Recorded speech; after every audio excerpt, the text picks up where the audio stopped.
Plus d'une année s'est écoulée depuis que Delphine Jubilard a disparu, dans la nuit du 15 au 16 décembre 2020.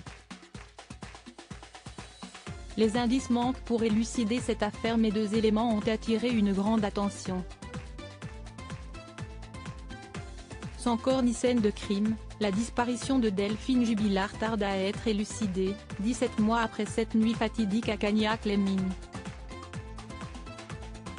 Au mois de décembre 2020, la maman de Louis et Elia, en procédure de divorce de Cédric Jubilard actuellement en détention provisoire pour homicide par conjoint, s'évapore et ses proches sont épuisés par la tentée d'indices pour retrouver sa trace. Dans ce contexte, les rares éléments matériels ont un poids immense, comme la couette du couple et la voiture d'un ami de la famille dans laquelle se trouveraient des traces de sang. Après 14 mois d'attente, la dépêche avait révélé les résultats de l'analyse de la couette retrouvée au domicile de Cédric et Delphine Jubilard, sur laquelle l'infirmière dormait avant sa disparition.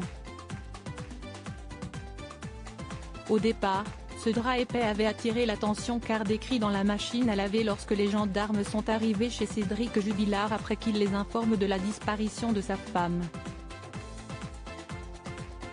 Or, au mois de janvier 2022, la description de la maison lors de la venue des forces de l'ordre a été précisée et la couette ne se trouvait pas dans la machine mais sur le canapé du salon.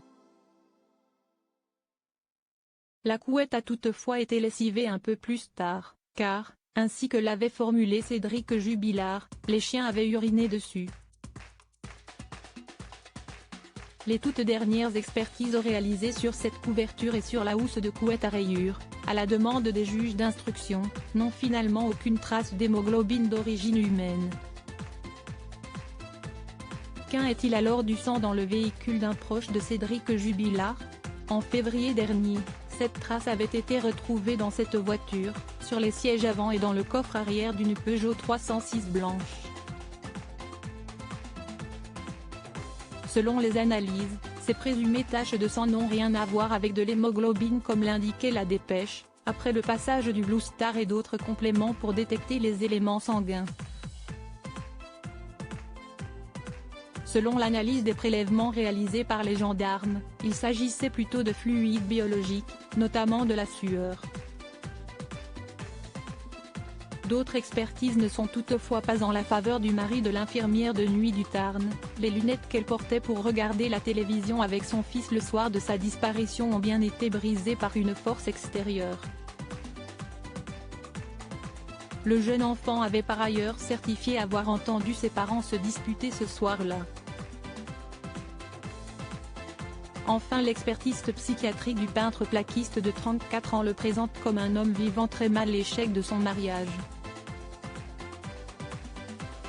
Pour les avocats de l'accusation, il est parfaitement capable d'avoir commis l'irréparable. Cédric Jubilard reste présumé innocent des faits qui lui sont reprochés jusqu'au jugement définitif de cette affaire.